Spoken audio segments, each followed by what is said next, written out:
Sanay na.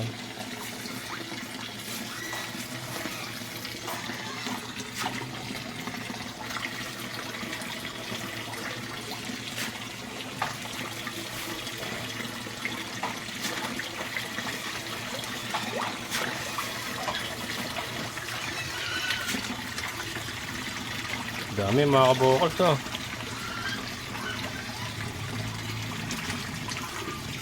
Dami nila. Madami pa rin. Yan, kahit marami tayong namatay noong nakaraan, madami pa rin natira at lalaki na oh. Grabe.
Hello mga kabokals.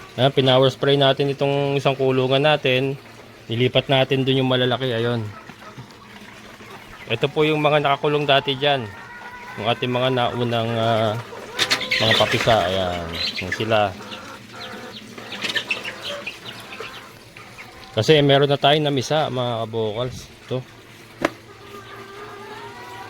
Ihahanguin na natin mga kabokals. Luto na. Tostado na. Tostado na. Yan, dami nila. Yan. Hanguin natin mga kabokals.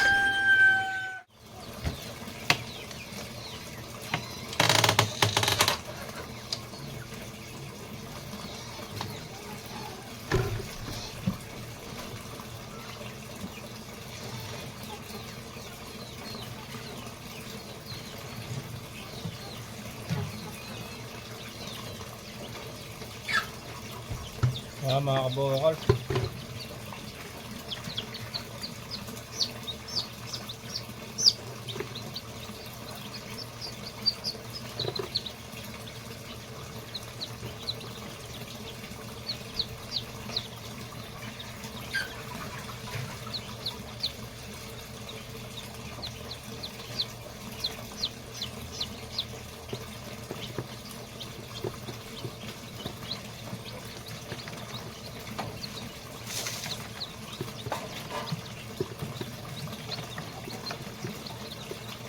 Ating mga bagong pisa, mga kabukal.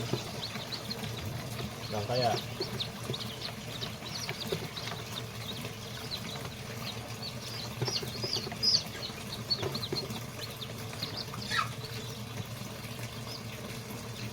Konti lang yung decabro na. Puro puti ito nakita ko.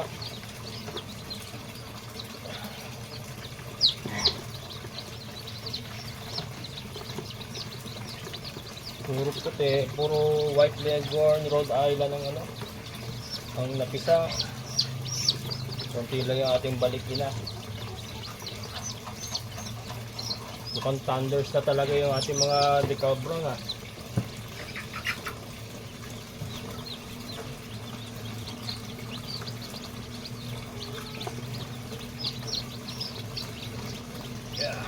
Yan.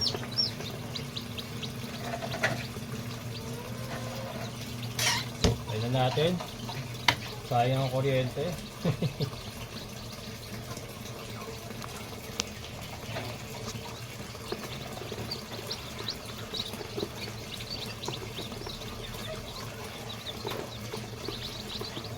So dito na sila. Sila ang bagong gagamit na itong ating ano.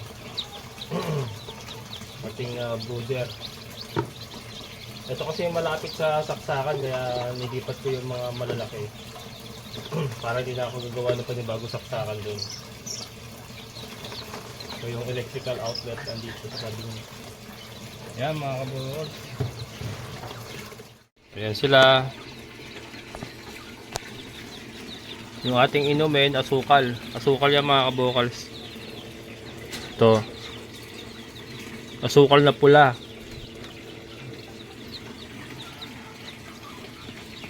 Parang ano lang tatlo lang yung ating decal brown.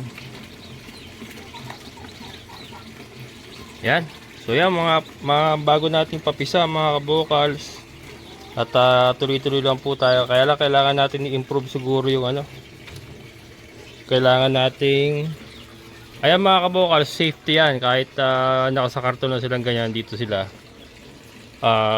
Safety kasi hindi napapasok ng daga yan. Safe to safe sila dyan. So ito nga. Mukhang thunders na. Ating mga decal brown.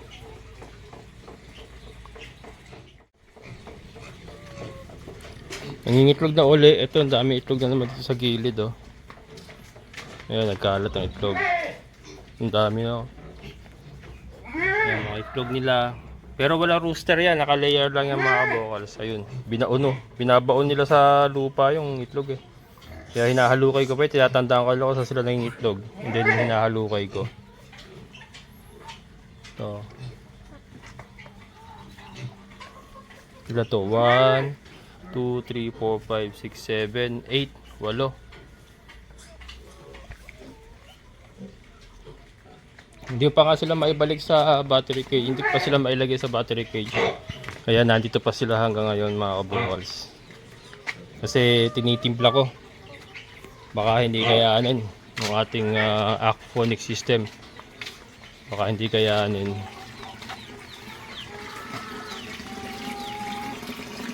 Yan. Ating mga doon nga galing ito. Doon sila galing oh. Ito mga sure ano na yan, no? Mga sure hens na yan, yung mga yan. Na decal brown balik din na. Yan, sure na yan. Yung isa na yun, yung pula, lalaki yun, lalaki.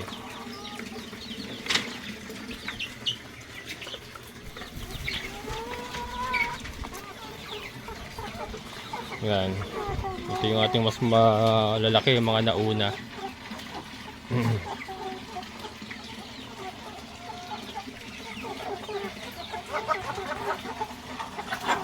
Ito parang lalaki ito. Parang lalaki. Ito babae. Ito babae. Ito babae. Mahirap din talaga rin yung ano. Meron tayo may sakit eh. Hiniwalay ko. Yung galing ito doon sa ano. Hiniwalay ko may nagluluha ba. Dyan siya. Ang dami naman palang talong. Yung talong natin tuloy-tuloy pa rin sa pagbunga kahit ano. Hindi ko na naaalagaan, oh. Yan. Si partner kasi hindi masyado makakain ng talong at may goiter. Pinakyaw yung sakit eh. Meron pa siyang bukol sa matres na kailangan pang operahan. Pinakyaw yung sakit eh. Kaya hindi masyado makakain ng talong. Kaya yung talong na to, hindi namin masyado magamit. Dahil kami lang kumakain dalawa ni Mader. Yan. Sila ating mga Deca Brown. Marami pa pala ron mga kabukals, oh. Teka nga. Ang dami pa pala itlog doon, no? Na nakatago. Teka, kunin na nga natin.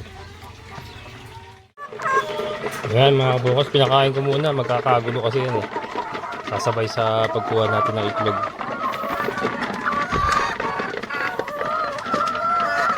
Ito, ang dami pala rito. Ayan, oh. Meron pa pala dito. Ngayon yung pinakita ko kanina. Ayan, oh. Kasi ito, ang mga manok, kung saan sila ng itlog, dun palagi yan, sa area na yun ng itlog.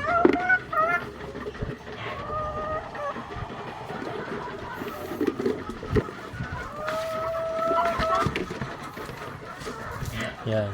Ito yung kanina. Ito binaon nila. Binabaon sa lupa. Ito pupunasan pa talaga ito. Yun ang downside nga pagka ganito naka free range. Pupunasan pa talaga. Lilinisan pa yung itlog. Kasi dumudumi talaga. He. Dun. Yan. Padami ng padami.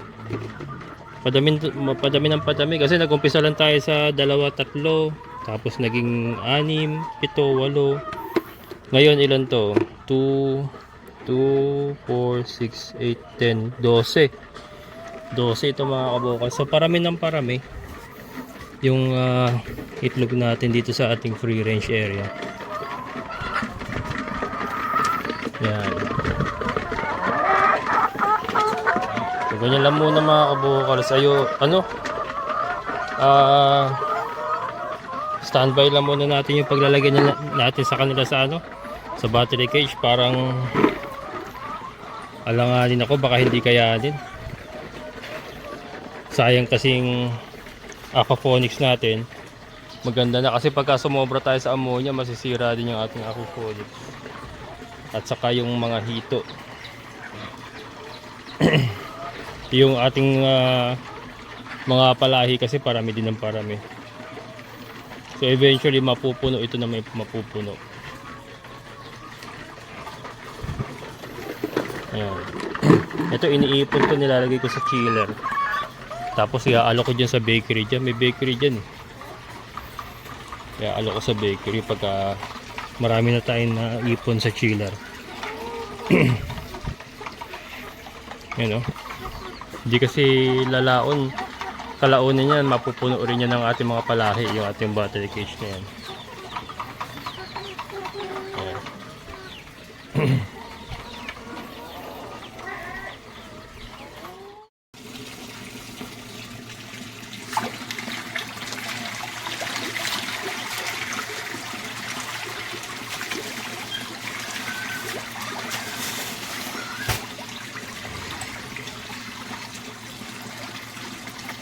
Ayan, mga kabukals, yung ating mga hito, sanay na pinapakain sa gabi.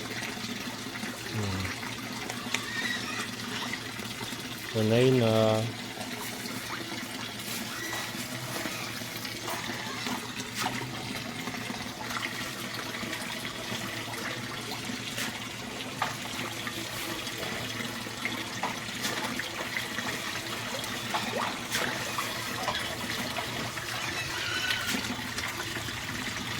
Dami mga kabukals, oh.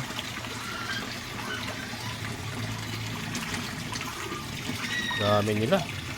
Madami pa rin. Yan, kahit marami tayong namatay noong nakaraan, madami pa rin natira at lalaki na, oh. Grabe, lalaki na mga kabukals. Ang bilis lang lumaki. Hindi lang kita kasi nga kulay brown yung ating tubig dahil sa lupa. Pero pagka nagpakain tayo, last 2 baka masobrahan. Ayun, diba? Sanay na.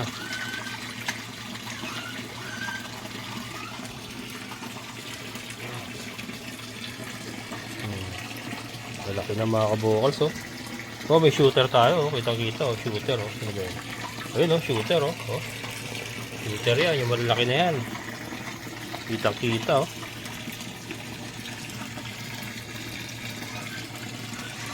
Matindi pa lang ito. Mabilis talaga lumaki.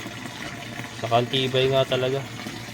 Well, nagawan kasi natin ng paraan kasi nga nakokontrol natin ng ammonia ngayon kaya nagsusurvive sila ng ganyan. Pero kung hindi natin nakokontrol ng ammonia, patay din yan katulad ng nangyari nga noong nakaraan na halos 20% po yung namatay dahil po sa sumobra ang taas ng ammonia natin, hindi natin nakontrol. Pero ngayon ay nakokontrol na natin. Ayan. Nakakatuwa. Sa gabi ako nagpapakain mga kabukals para maiwasan natin yung pagkakainan nila. Sa gabi kasi sa gabi active yung mga yan. Kumbaga nag-hunter yan sa gabi. Kaya pagka wala sila makitang prey, yung kasama nila na mas maliit sa kanila ang ginagawa nilang prey. Pero pagka busog, hindi naman daw gano'ng katindi. Kaya sa gabi tayo nagpapakain para busog. Ayan mga kabukal, so bago tayo magtapos, meron lang po akong announcement. Katatanggap ko lang ngayon na mainit-init pa. Doon po sa mga clients namin dito sa Barangay Tukod, San Rafael, Bulacan, Phase 1, Phase 2, Phase 3, tapos yung client din po namin na sa Norsagaray. Lahat po na nakakilala kay Kuya Greg, mga kabukals. Ipinapaalam ko po sa inyo na nawawala po yung cellphone niya 2 araw na. Hindi ko alam kung ano nangyari pero sinabi niya sa akin ngayon na 2 araw na po nawawala yung cellphone niya. Pero naka-online pa rin daw po. So ang worry po niya is baka magamit po na makapang-scam doon po sa mga kakilala namin dito na kung saan gumawa po siya nagpagawa po sa kanya. Tapos syempre na-save po yung mga contacts niya sa cellphone niya. Be careful po. Nawawala po yung cellphone ni Kuya Greg. So baka po may mag-message po or manghingi po sa inyo at gamitin yung pangalan ni Kuya Greg. Yan na ina-announce ko po, nawawala po yung cellphone ni Kuya Greg.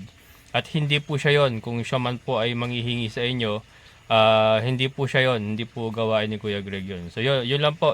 Ingat po tayo doon po sa mga kakilala namin, clients na meron pong contact kay Kuya Greg.